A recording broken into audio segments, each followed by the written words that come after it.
بسم اللہ الرحمن الرحیم۔ السلام علیکم۔ آج سے 15 سال پہلے کی بات ہے۔ ہمارے محلے میں ایک گورکن رہتا تھا جو فوت ہو چکا ہے۔ نام محمد یوسف تھا۔ مضبوط جسم اور بڑی بڑی آنکھیں جن میں نور ہی نور بھرا ہوا تھا۔ ایمان اس کے چہرے سے چھلکتا تھا۔ بارش چہرہ اس کی ایک ہی روٹین تھی۔ صبح گھر سے نکلتا اور شام کو قبرستان سے واپس آتا تھا۔ ہمیشہ راستے کے ایک ہی طرف ہو کر چلتا تھا اور کسی کی طرف بری نظر سے نہیں دیکھتا تھا۔ ایک دن محلے کے پڑھے لکھے لڑکے اکٹھے ہوئے اور یوسف سے کہنے لگے کہ آپ کی ساری زندگی قبرستان میں گزر گئی ہے، ہمیں کوئی واقعہ سنائیں۔ یہ سن کر یوسف سنجیدہ ہوا اور لمبی سانس لی اور کہنے لگا، آج مجھے 27 سال ہو گئے ہیں، میں قبریں بنا رہا ہوں۔ میرے ساتھ ایک ہی واقعہ گزرا ہے۔ گرمیوں کی دوپہر تھی۔ کچھ لوگ میرے پاس آئے کہ بابا جی قبر بنانی ہے۔ میں نے پوچھا کہ آدمی ہے یا عورت ہے، تو انہوں نے بتایا کہ عورت کرنٹ لگنے کی وجہ سے فوت ہو گئی ہے۔ وہ لوگ یہ کہہ کر چلے گئے۔ میں عموماً اکیلا ہی قبر بناتا ہوں۔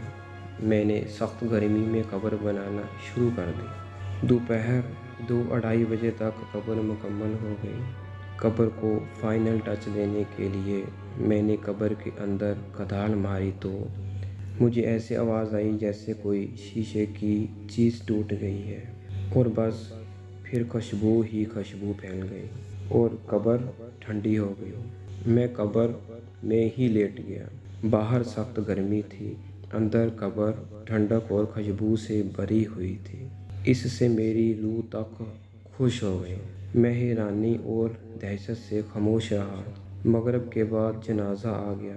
عورت کے ورثاء نے اسے دفنا دیا مگر میرے اندر تجسس بھرا ہوا تھا کہ اس عورت کی کون سی نیکی ہے جو اس کو اتنا بڑا انعام ملا ہے۔ باتوں ہی باتوں میں نے معلوم کر لیا تھا کہ یہ عورت فرید گیٹ بہاولپور کے اندر رہنے والی تھی اور بجلی کے کرنٹ لگنے سے فوت ہو گئی ہے۔ آباؤ اجداد یہیں کے رہنے والے تھے۔ میں پوچھتا ہوا فرید گیٹ پہنچ گیا اور عورت کے بارے میں معلوم ہوا کہ اس عورت کا خاوند کچھ عرصہ پہلے فوت ہو گیا تھا۔ وہ بیچارہ 6 سال تک بیمار رہا۔ اس عورت نے دن رات اس کی خدمت کی۔ خاوند کی شدید بیماری کے باوجود اس کے ساتھ بے وفائی نہیں کی اور دل و جان سے اس کی تیمارداری کرتی رہی۔ باوجود غربت کے اس کو محنت مزدوری کر کے کھانا کھلاتی رہی اور اپنے جذبات کو اپنے بیمار خاوند پر قربان کر دیا۔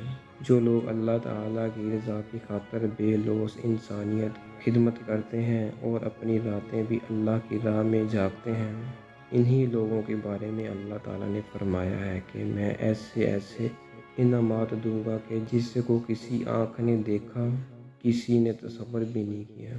خوش نصیب ہیں وہ لوگ جن کی قبریں خوشبو اور ٹھنڈک سے بھری ہوئی ہیں۔ دعا ہے کہ اللہ تعالیٰ ہمیں اور سب مسلمانوں کو بخش دے اور آخرت میں ٹھنڈک عطا فرمائے۔